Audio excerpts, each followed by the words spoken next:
Okay, hi, sorry about that, everyone. If there was a brief moment of confusion going on for a second, let's see. Okay. Send up a flare, let me know if you can see me, hear me, all of that good stuff. Folks, let's see, waiting for... Okay, hi Thomas. There it is, okay, just getting used to a little bit of the lag, as always, between me and YouTube on my end. Hi, good to see everyone. Okay, so BW is here. BW has a... what's this, number one? Oh, it's a community leaderboard. Oh. And you are an XP, apparently. I had no idea this was possible. Very cool.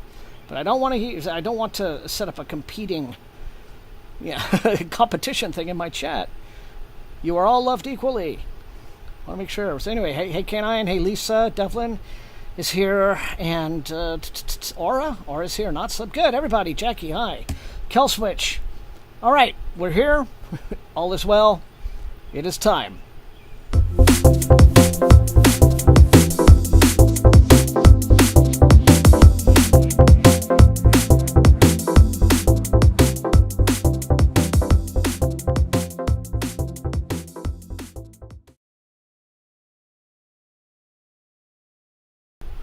Okie dokie. Well, I hope everybody has had a good week this week. Mine's been improving now, but yeah, sorry about last week. It just was what it was. This week, I do have some good news about Buster, the little foster puppy, the one who got shot, right, and has to have jaw surgery. He had his first round of jaw surgery, and that went well. And so it's promising. In the first round of surgery, just the vet went in and took out a bunch of very tiny little bone fragments that you couldn't see until you got in there. So there's actually more damage on the inside than they were anticipating, but she was able to clean all of that stuff out. Removed a few teeth where nerves were exposed, so fixed a whole lot. But they're still the two holes in his upper palate. She tried to do a skin graft using some skin from his ear flap, but that didn't take, So in about 6 weeks, he's going to go back for a second procedure, and then this will be like a, much more intensive surgery, and then they'll really fix him up. So that is that's the update on Buster. So that's kind of what's been happening in the last week, apart from just me being gross and ill, but that's over with. So. I'm glad to see everyone is back. Hello, Angela, or as it see, Comrade Nerd is here, reading Lives of Tao by Wesley Chu. Very cool. Angela's been reading, learning new archiving skills. Oh, oral histories. Oh. Yeah, Jackie, I'm sure he does. He's always been just a rambunctious little happy puppy. And, none of this has really slowed him down this whole time. But I'm sure that... with more just getting stitched up and fixed up, he'll be, back to normal and feeling no pain. But I know that he would desperately love to just eat normally. But we really have to watch him. We have to make sure that he doesn't eat anything off the ground, and anything that could get in those holes in his upper palate, because they go directly into his navel cavity. So if he gets anything up there, it could clog, and he could aspirate, and it'd be a bad thing. So, but he's going well. So. Thank you for that. He has a GoFundMe that is at 60%, so that's gotten some very good support, and I'm grateful to those people. But yeah, let's see. So back to reading. I've done none in about 8 days, almost, barely any, just because of getting myself back together. But it's better. So I'm looking forward to normalcy again. Animals are generally pretty good at adapting to things like that. Yes, that's true. Once you have to get amputations. How is Orson doing? Asks Comrade Nerd. Orson is a wonderful boy. He's great. I guess we're now just trying to figure out the what the rehoming adoption protocols will be for him. And so we're gonna be super judgy and picky about who would get him, because staffies, pits, dogs like that in this area, because we still don't know where he came from. So he didn't look like he had been abused, but obviously he was neglected and left to wander around. So, was someone trying to backyard breed him? You know, there's all kinds of stuff. So, with certain breeds, you have to be very, very careful. And Orson is such a love bug. The idea that anyone would like mistreat these animals just for sport or whatever perverse thing they're into is horrible for me. So yeah. Anyway, Killswitch is still working on Shroud. Very good. Just finished the Dollar Gut Dream department store? Okay. That's not what I know, but sounds cute. Thank you, Angela. Buster. Apocalypse Cow. Let's see. Or fanfic. Buster in my thoughts. Thank you, Comrade Nerd. Thank you so much. Devlin. It's, I'm sure Buster will appreciate the love. One of these evenings when yeah, he's a very hype puppy, so I'd love to bring him out here and just, but I don't know if he would just chill the way Orson does on the pavement, so we'll figure it out. But I'd love to bring him out here at some point and just introduce. Yeah. So anyway, yeah, he did. So let me see this. Comrade Nerd. See, Aura Reads is reading Authority by Jeff Vandermeer. Okay. Well, great. Hello, everyone. Again, just great to be with you, as always. Hopefully we're going to be looking forward to some trains. There were some earlier. I promise you. So, Canine's reading the gender-flipped version of Twilight. Okay. It was either that or Ring Shout Tender is the Flesh. Okay. Well, okay. I mean, see, those are certainly very, very different books, but yeah, if you didn't want the intense darkness and heaviness of either of those, yeah. Canine is sort of...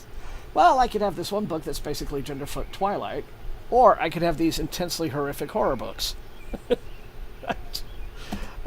Completely different moods in those, but alright. Anyway, hope you're doing well, Canine. Devlin, your move day is Saturday. Oh! Well, good luck on that. I hope that is an easy process. I cannot stand moving.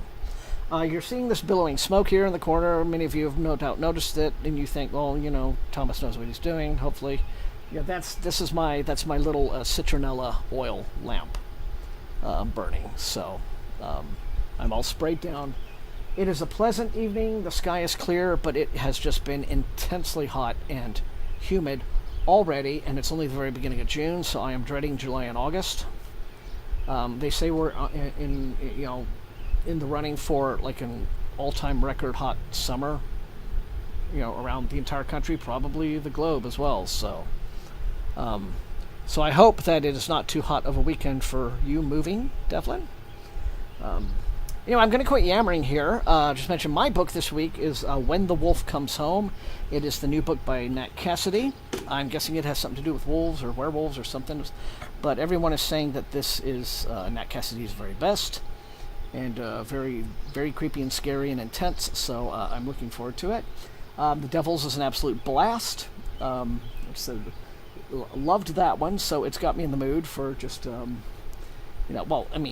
horror versus, grimdark fantasy, but, just something in that, something that will kind of get that vibe going, intensity. So, doing better today. Week hasn't been great. Well, okay. Oh, good. Well, no, I got you. So, yes, Comrade Nerd, that icon has been me. Anytime I step outdoors, but also just a lot of during this week. So, anyway, so I'm gonna pull my book out in electronic form, and I will get the timer going.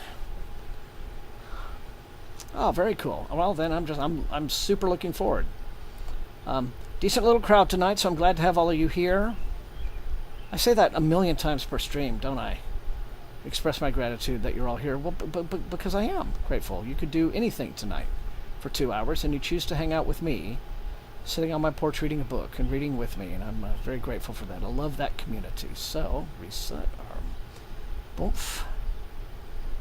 45. Alright. 45 minutes and going for session 1.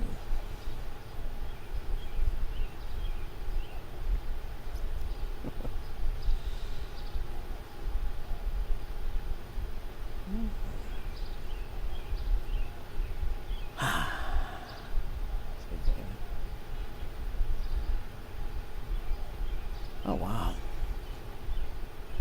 Oh, I have AC for the first time. Yeah. Well, thank you, K9. Reading Kitchen Witch is reading Mal Goes to War, a new Edward Ashton book. Very good. All right. Well, I appreciate that, K9. You guys will always, of course, let me know if I lay it on too thick. That's fine. Yeah, I remember, see, because I've lived in Texas now for so many years, and I remember hearing when it was first starting to get super, super hot up in Pacific Northwest, like, you know, like friends of mine living in Portland and Seattle, and they were talking about how it was getting to like 100 degrees in summer, and they're absolutely not used to that. And when I remember on the news, and also from some of them here, like when the first heat wave hit, all of like the Home Depots, Lowe's, and what have you were just cleaned out of window unit ACs. And that kind of struck me, and one of my friends told me, yeah, well, our houses up here, it's not the typical thing to have central air conditioning. You know, just it doesn't just come with that. And I'm like, okay.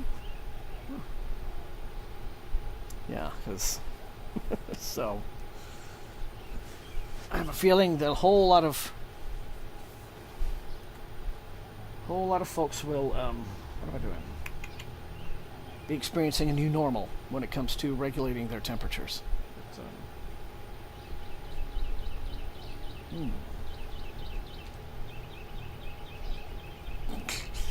Okay.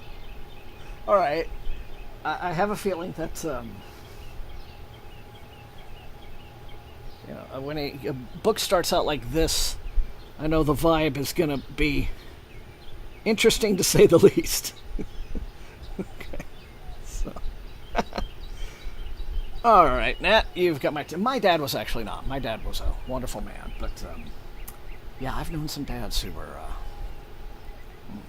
shall we say. It's a big part of why the heat waves have been so brutal in Europe. That's right, they aren't used to it at all. Yeah. Well, I'm quite sure that there's a reason for this, and we're going to find out in the novel. So.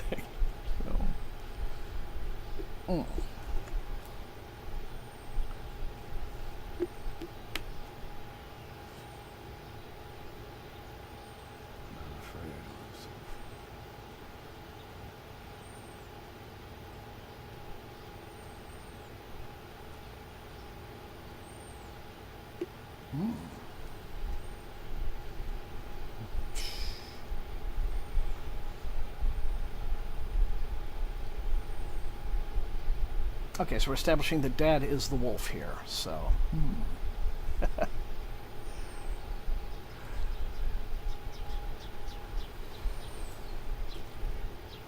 Yeah, it is. That is an unfortunate reality, Jackie.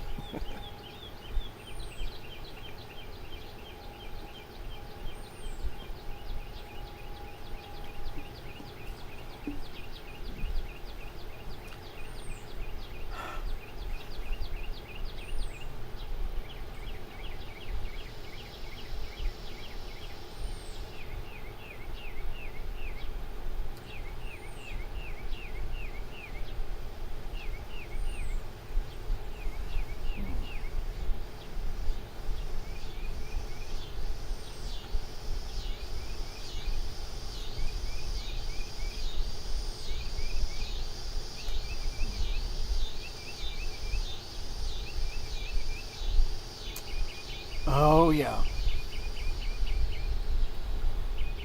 That is a Texas summer, Kitchen Witch.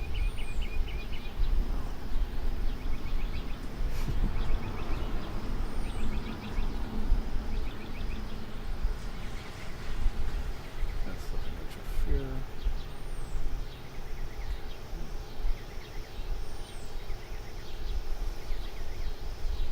Yeah, so this has extensive content warnings at the beginning, and several of them, I guess, have to do with, like, you know, domestic situations, you know, child endangerment, child, you know, just parental. So there's certainly, you know, it's dealing with that kind of very heavy subject matter within the context of horror. And it's interesting because the first chapter starting out And the way it's described, we know that, like, Dad is, like, literally or figuratively the wolf. We're starting, it's figurative here at first, but does it become more literal? We'll see. So, yeah.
Who's the author on that, Canine?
Oh, right. Okay, that changes. All right, that jogged my memory there. Thank you.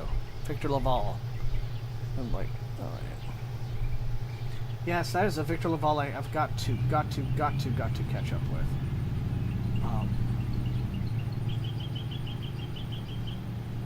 Because I understand the Ballad of Black Tom is going to be either like a Netflix, like a streaming movie or miniseries or something. I'm looking forward to that. It's very cool.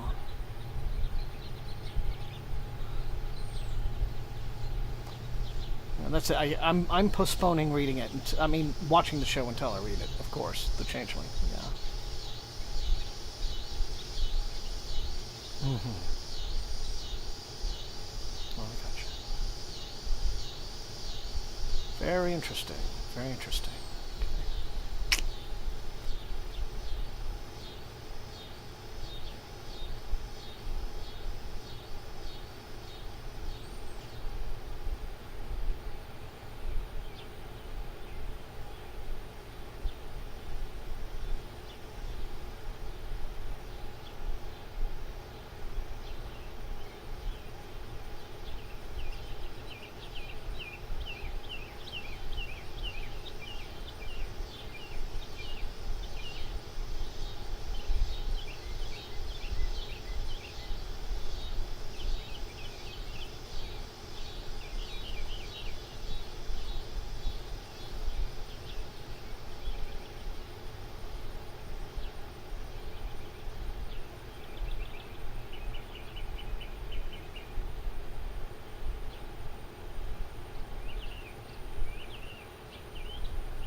Oh, very nice, Angela.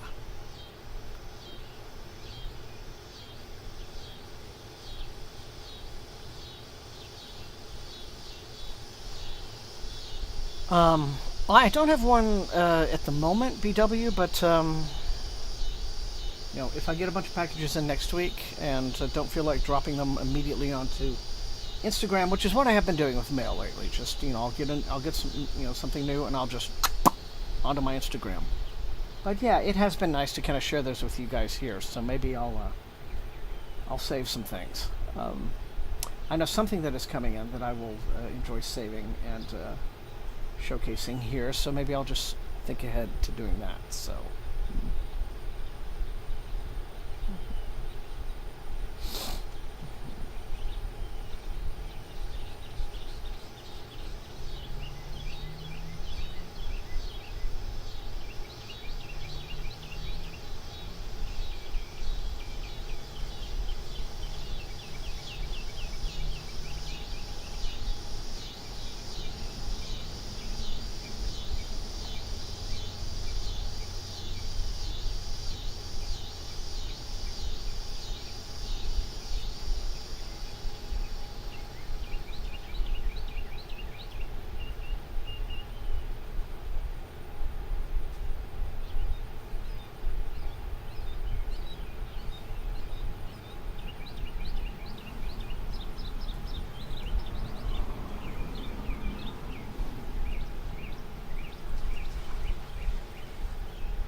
Well, which one author would that be?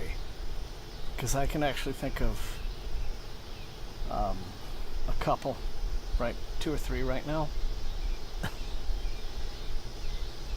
And I'm not even on Book Talk, but every once in a while I poke my head into TikTok because I have a few friends there that I follow. So, and even that slight dipping of your toe into that app will expose you to this stuff. It's just crazy.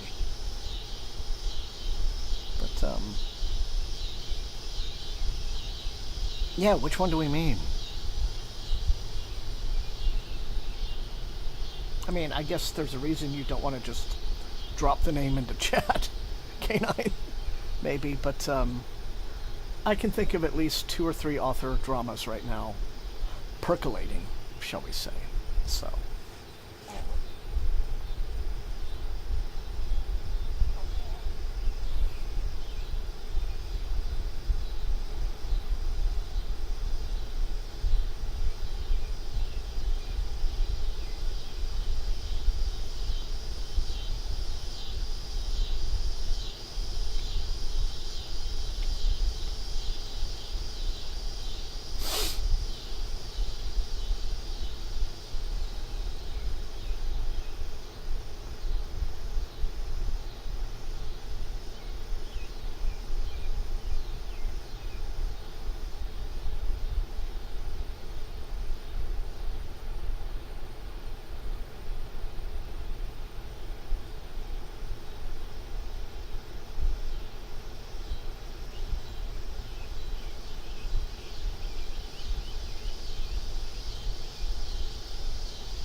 Oh, okay. Yeah, I'm still not sure I know that author's. That is definitely one of the Book Talk drama people.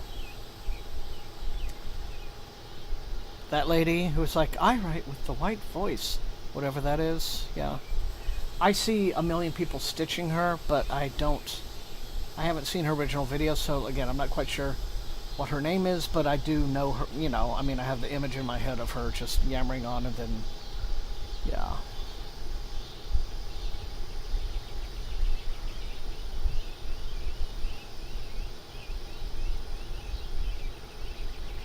Yeah, okay, yeah, so that would probably be the most prominent one.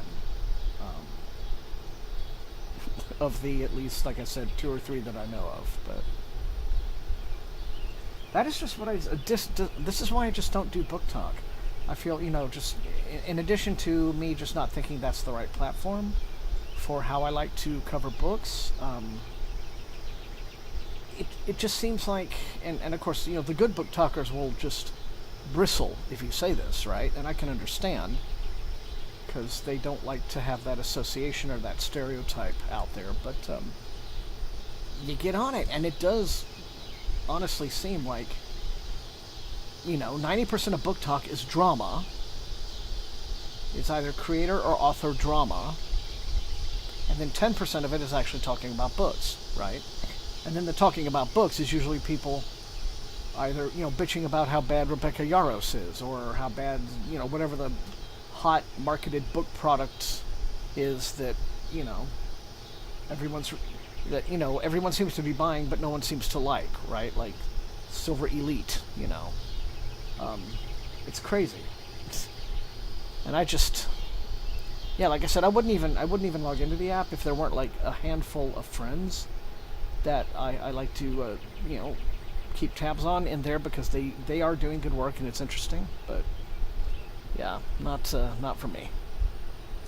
Not for me as an actual content creator.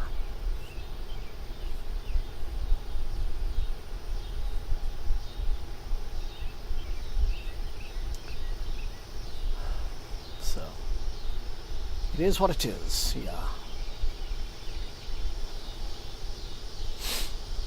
Okay.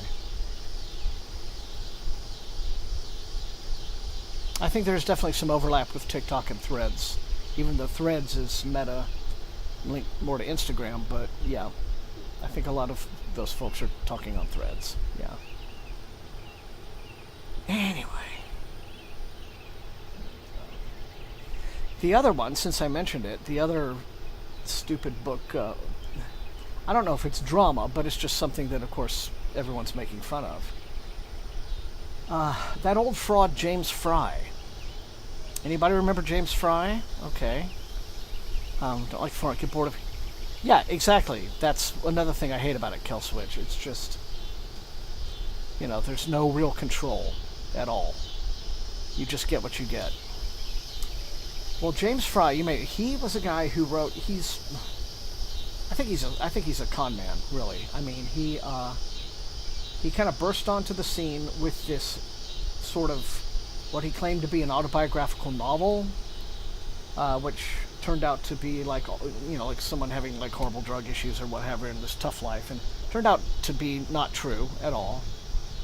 Like he had, in fact, I think, basically taken the experiences of other people he knew and tried to kind of like claim them for himself. And that caused actually a big stink, because that book had been like picked by Oprah for her book club. And you know, and so Oprah, and we can't praise Oprah too much for this. First, when the controversy happened, she defended him, and then she, once she realized that the controversy was getting to the point where it could actually damage her brand, she brought him on the show and like called him out about it. But in doing so, she basically was giving him a platform to just bullshit his way out of it, and, you know, make all of his justifications and excuses and all of that. And then later on, she apologized to him for having to do that. So she does definitely not have clean hands there. But then later on, he went to do, you know, he tried to cash in on the YA dystopia craze, with some bad. He tried to put he started an imprint where he was basically getting like these young writing students, college students. He was going to like, we'll work together and write and try, and with the whole idea that he would help give their little careers a boost. Didn't turn out that way at all. He actually just sort of took everyone's ideas, made them sign contracts that basically says, I don't have to actually do anything for you. So that was a huge, you know, just ethical black eye. And now he's back. Because, you know, con men do that, right? They just keep coming back with a new... And now his thing is he has a new novel out, and he is openly boasting that he used AI to write a significant chunk of the novel. Okay? And he's trying to justify it, basically. He literally says this. He says, you know, I went in, edited, you know, just cleaned up everything, right? So you won't be able to tell. He actually said this. He says, you will not be able to tell, you know, the difference in the, you know, where like the AI is doing the writing and I did the writing. It's so seamless, right? And I'm just thinking, bro, telling us, just coming right out and telling us that your writing is so shit that it's indiscernible from AI is not a flex. Anyway, what an idiot. Anyway, finally a train. Yay!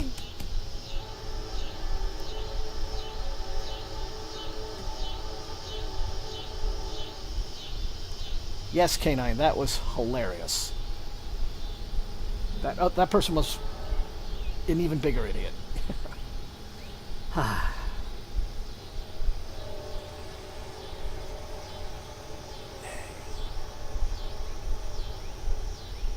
It's nice to have a train back.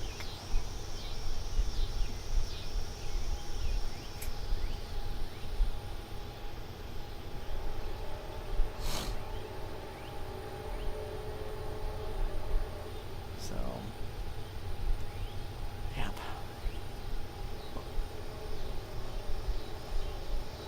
It really is funny. Killswitch, if you have a train fact for us this week, do let us know.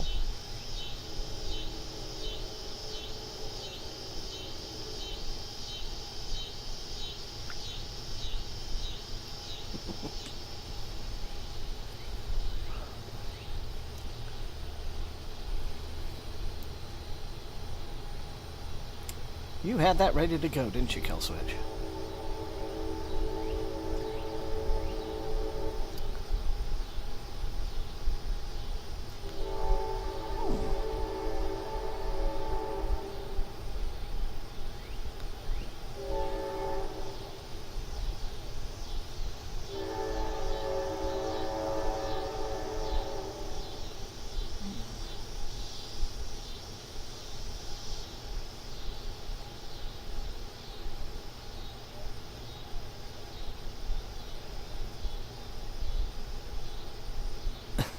Yeah.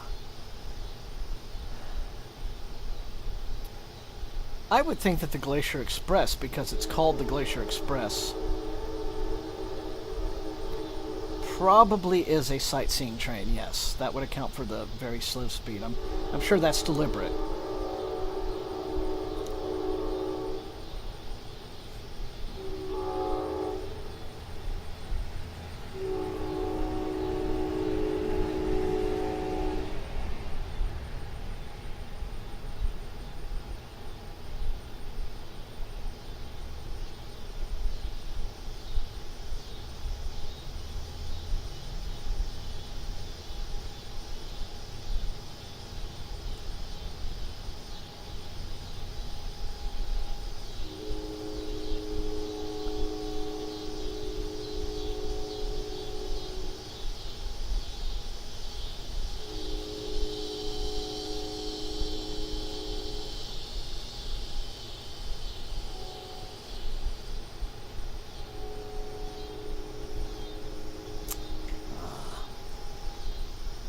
Stephanie Fields.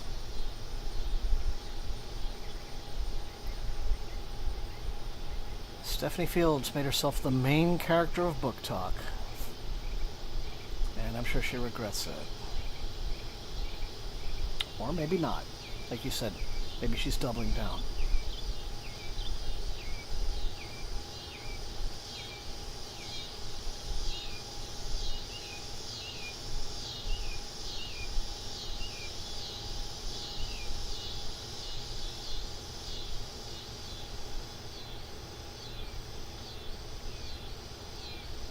Well, since we're talking about trains, really briefly, there's a channel that I found that I enjoy. It's a guy's travel channel, and he has a couple of train trip videos that I enjoyed watching. And so during the break, I'll find the links to this one video in particular, and leave it in the chat for you guys to find later.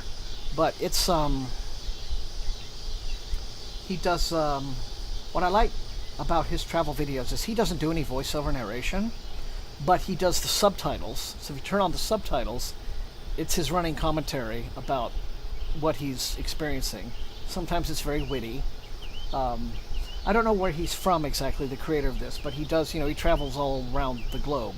And this particular train, Japan, of course it's Japan, has several limited run luxury train routes that like where tickets, like it's a say a 2-day trip, round trip is something close to $7,000 and it's super luxe, and the train itself is just this gorgeous construction. And So he did. There's that train, and then there's another train also in Japan that's similar. So these are all like very specific trains that are very expensive, very exclusive. I think one of them you can't even. You have to like you win a ticket in a lottery. That's like you have to like submit your info, and if you win a ticket, you do, and if not, So that's how exclusive they are. But they go to these places back and forth, and he got on a couple of these, and it's kind of fun to watch. But again, very witty commentary, and very just pleasant, relaxed vibe to all of his. So I'll find one of those videos, and during the break, and give you guys the link during second session. If you're a train person, they're fun to watch, and you just see how absolutely over the top, Japan can get with its luxury trains. But,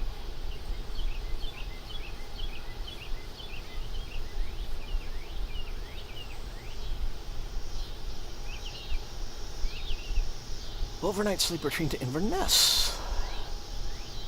That sounds like it would be a very nice trip.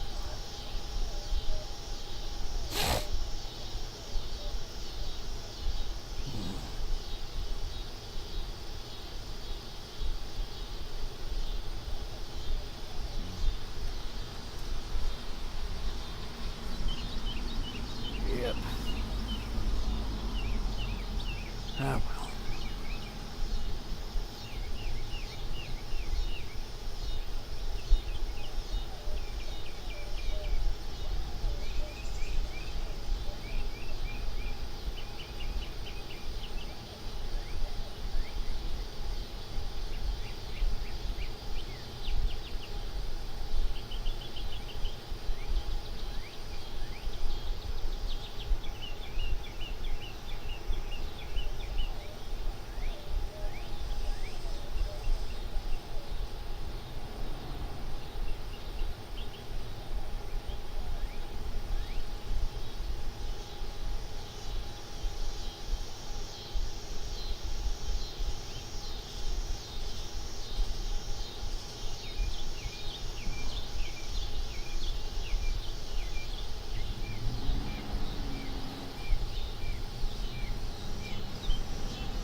Maybe she thinks those poor edits are what constitutes the quote-unquote white voice. Maybe canine, I don't know.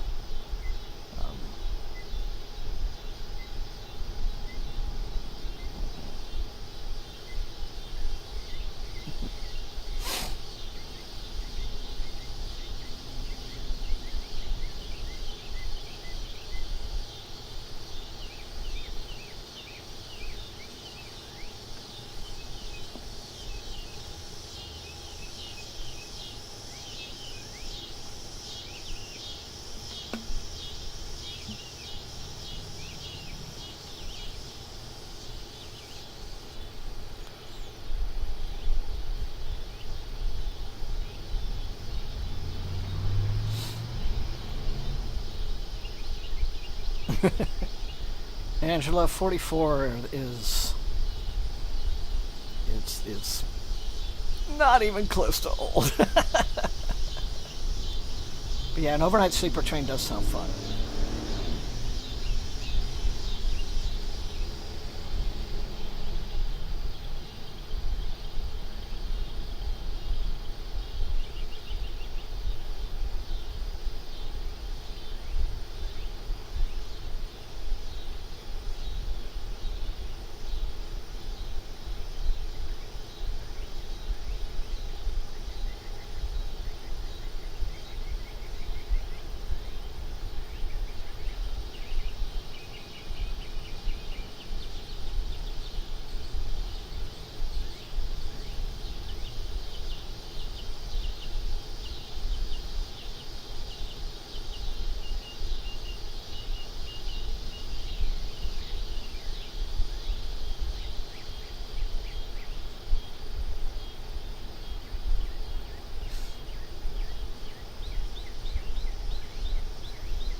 Go for it, Angela.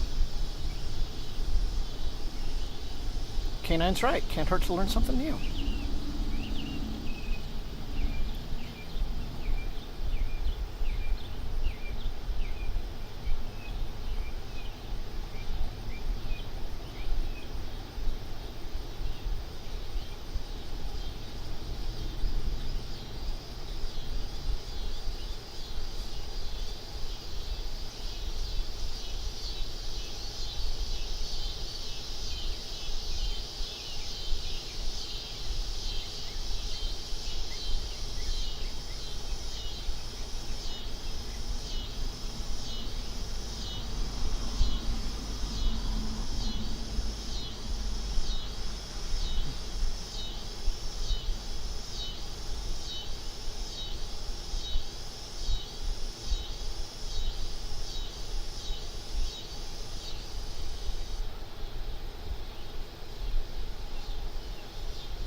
They're very talkative tonight, aren't they, Devlin? We've entered that season.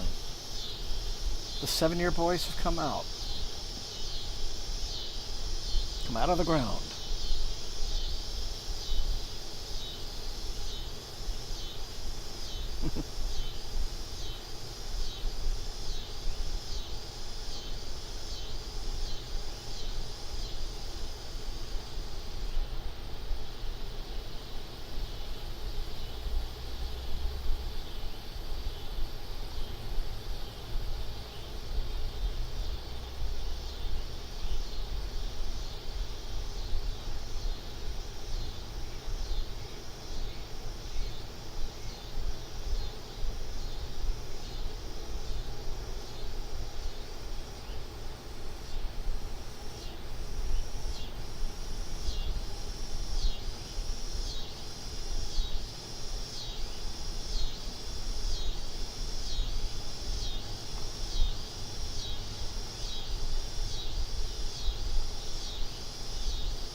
Okay, everybody, that is session 1 done and dusted. So, yeah, gonna hit the intermission here. Be back in 5. See you then.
Okay, we're back.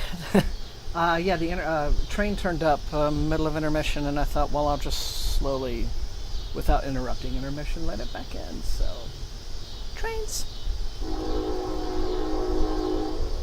they're back.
So anyway, Angela, congratulations on signing up for the course. Interested? Yeah, we are. As with everyone, very interested in hearing how it works out for you and what it's all about.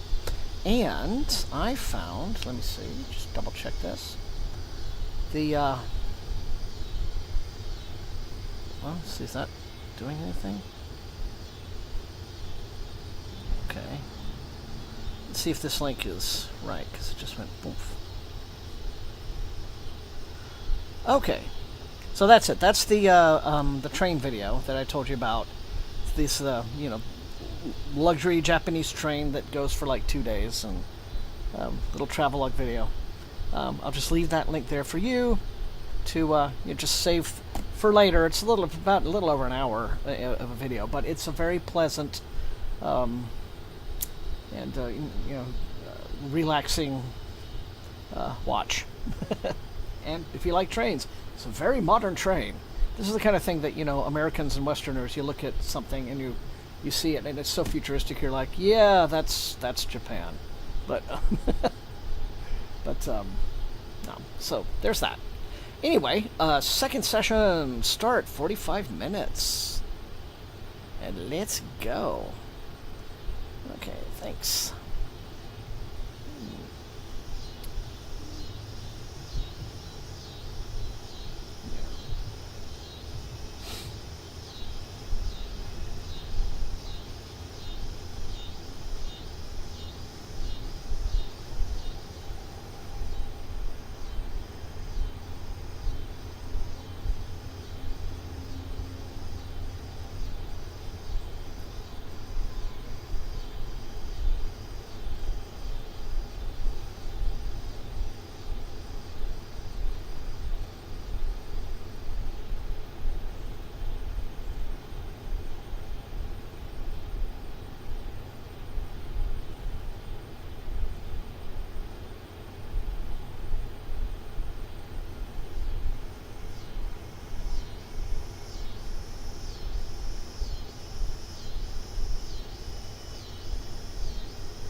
Oh my God, K9. No, no. No, please tell me that didn't happen. Oh God. Oh.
Okay, well, oh, okay, 8 years old, I guess, yeah.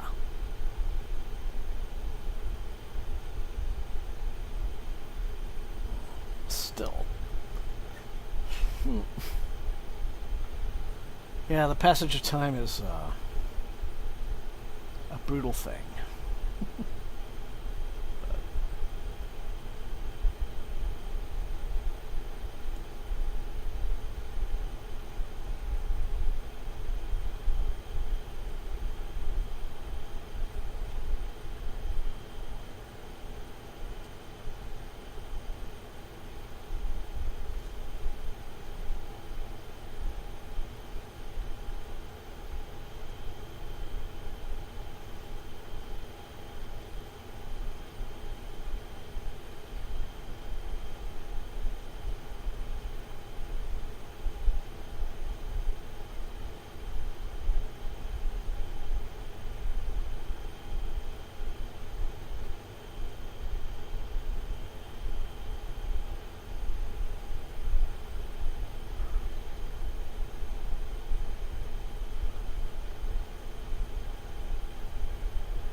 That's pretty funny, kind of.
No, canine, I was not hitting at all. I just love the brazenness of, yep, it's exactly the same book. We just, that's it.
I'm enjoying peeking over this thread, guys.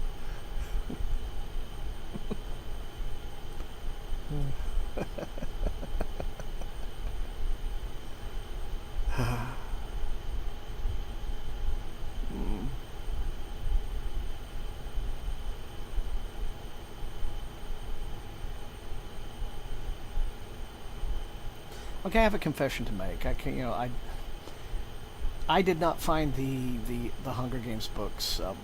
They weren't for me. Put it that way. Although I can totally understand the huge fandom behind them, but I will say that, in my estimation, the most interesting character was Haymitch, because Suzanne Collins, I think, was able to communicate without being overt about it. Because he's the one training up. Yeah, he has to train up Katniss and like the new kids, right? She makes it very clear without being all on the nose about it, the repressed trauma that is his life.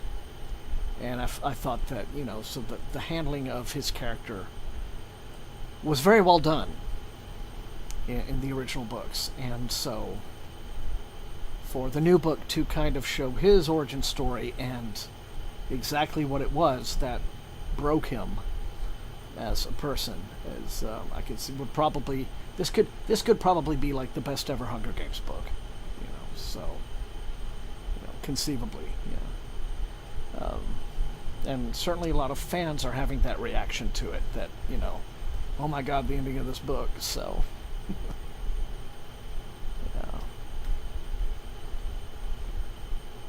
yeah.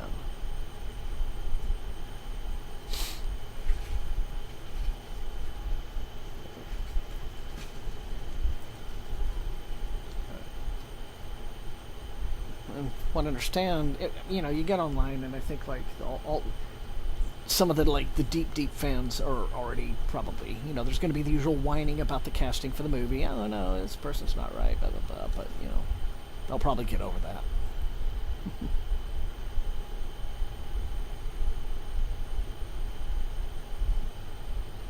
Yeah.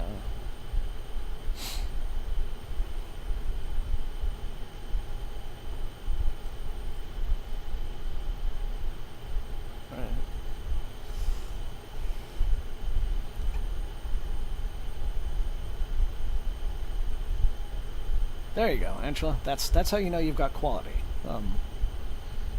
I am not absolutely emotionally desolated, and I feel ripped off. How dare you not destroy me utterly? Yeah. Yeah, I mean, Suzanne Collins has at least proved not to be, either a horrible bigot or a creepy predator or whatever other problematic thing is demolishing the careers of once beloved authors. Tell ya.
Hello, George. How are you, sir?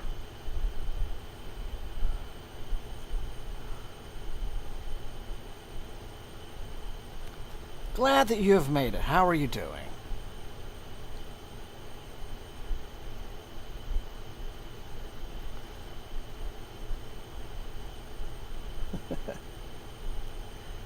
Well, I read it. I just read the first 2 words of that sentence. I stopped. I just read "don't read," and I didn't read the 3rd word, so I don't know what it says. So, if I wasn't supposed to read the 3rd word, I think I'm okay. So, you're not going to trip me up that way, George. I'm onto your games. But it's good to see you, old buddy. Hope you're having a good week.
Yeah.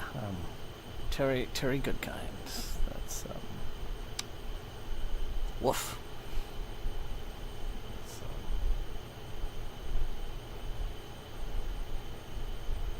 well, we need no longer concern ourselves with him.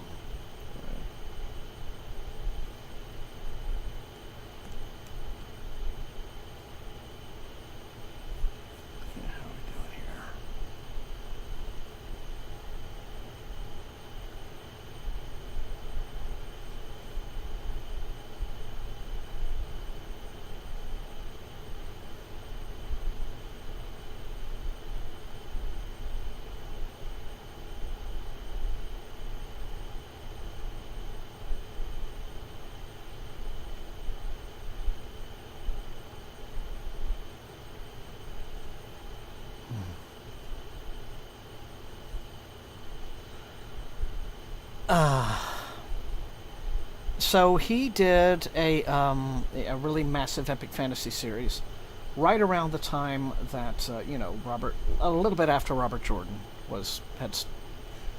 no, correct that. It would have been about into the late 90s he started up. Big epic fantasy, many books. Very tropey, very cliche. And while I won't say grimdark because, I tend to now equate that kind of description with books that at least have... Good grimdark has a sense of humor about itself, like Joe Abercrombie. Terry Goodkind was serious as a heart attack, and his books were just often insufferable because of it. Just unremitting graphic violence, but with very little redeeming anything interesting. And then about a few books in, his libertarian thing kicks in. And so you start getting these long lectures about free markets. It's very bizarre. I mean, it had a fan base, pretty solidly back then because big fat fantasy novels were the thing. And in fact, that is kind of, to give you an idea of how mercenary he was about his career. I've heard interviews with him. And you compare him to somebody like Terry Brooks, right? Okay, Terry Brooks doesn't have an original idea in his head, right? Or at least he did when he was starting out, right? Sword of Shannara, total knockoff of Lord of the Rings. But he was at least a fanboy of fantasy, right? Like, he dearly loved fantasy, Terry Brooks. Still does. I mean, he's still alive, still does. But, you could tell this is a guy who read Lord of the Rings at a formative age, absorbed it into his cells. He loved it so much. Had this dream like, wow, I wish I'd written that. So he did. Not well, but, at least he came from a place of being a lover of fantasy, right? Into his own fantasy writing career. Terry Goodkind was like, yeah, I wanted to make a lot of money writing, and so I looked around and I looked at what was selling, and I saw this Wheel of Time stuff, and so I just said, okay, I'll do that. No passion for it, no real, no background in fandom even, just didn't, just really mercenary. Just very unappealing personality, I would have to say. So, there you go. Yeah, that's it. Adult material, and all it is just, nudity, F-bombs, and gore, precisely. And very annoying political lectures,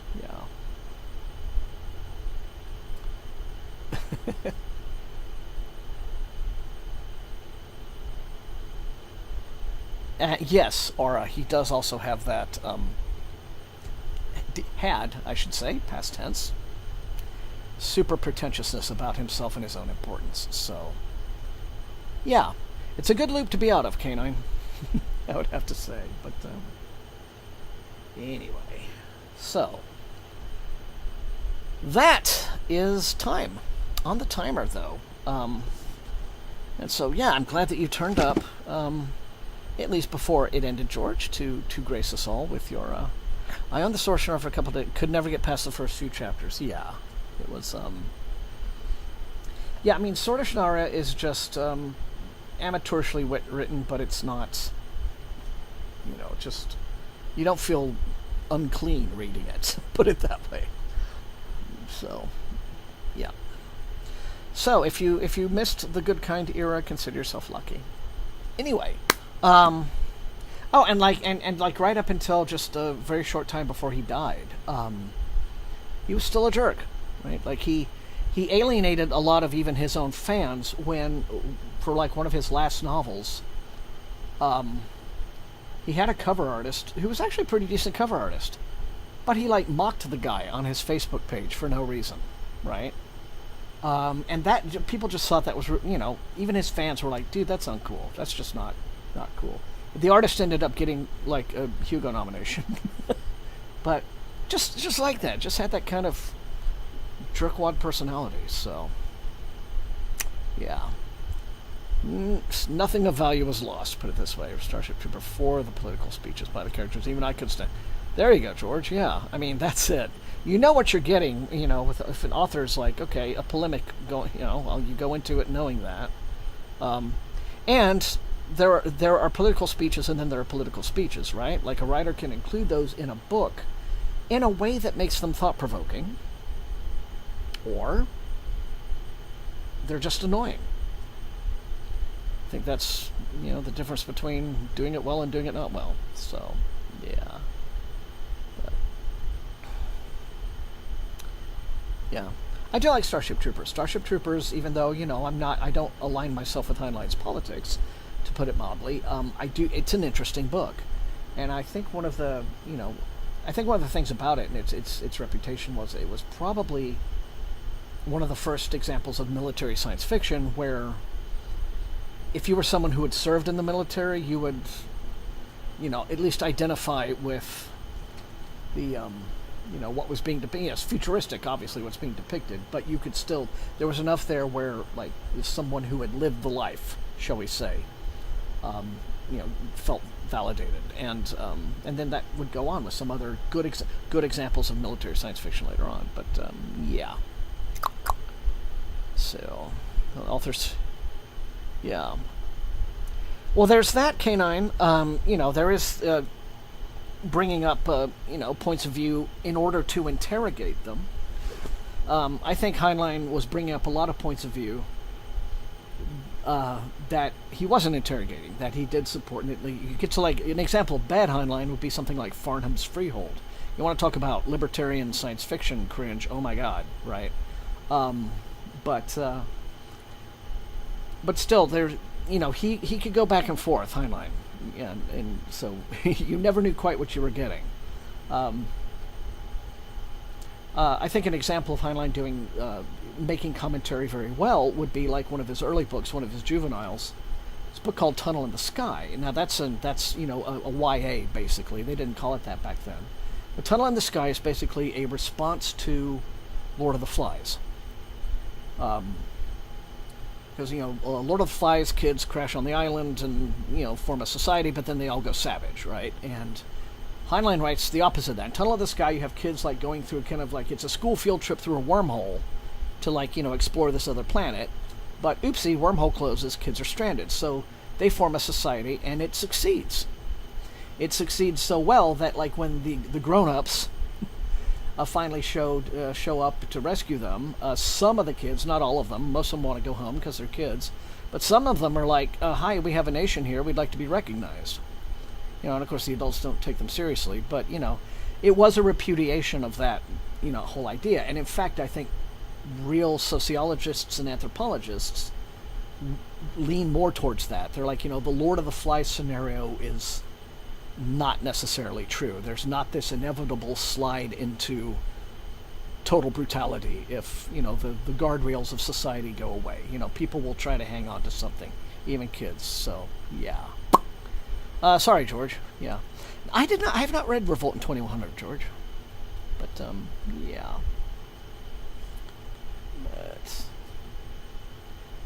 And Moon's Harsh Mistress, that's one that I want to reread.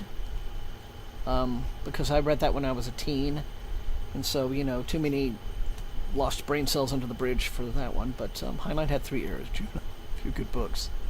Insane Dirty Old Man era. Oh, yeah. Yeah, the IDOM era. The less said, the better. Oh, my God. That's it.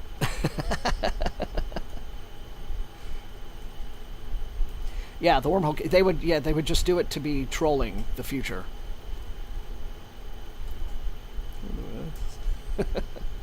Okay. Well, it has, as always, been a joy to hang out with you guys tonight. Sorry about last week, but next week we are still on. This book, just about 5 chapters into it, it is so far absolutely off the chain. It's one of these that just hits the ground running, and then it's, like that. So, very promising. Well done to start with. So I'm quite eager to finish it because already the reviews coming in are saying like this is definitely one of the best horror books of the year. So it's starting well. So anyway, yes, don't forget to like and subscribe As any werewolf with a YouTube channel would say, don't forget to like and subscribe.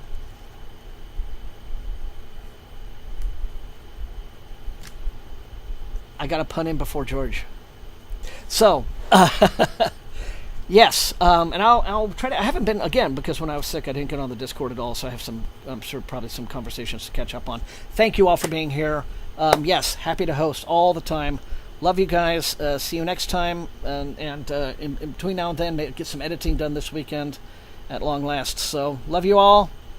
We'll see you again very soon. And good night.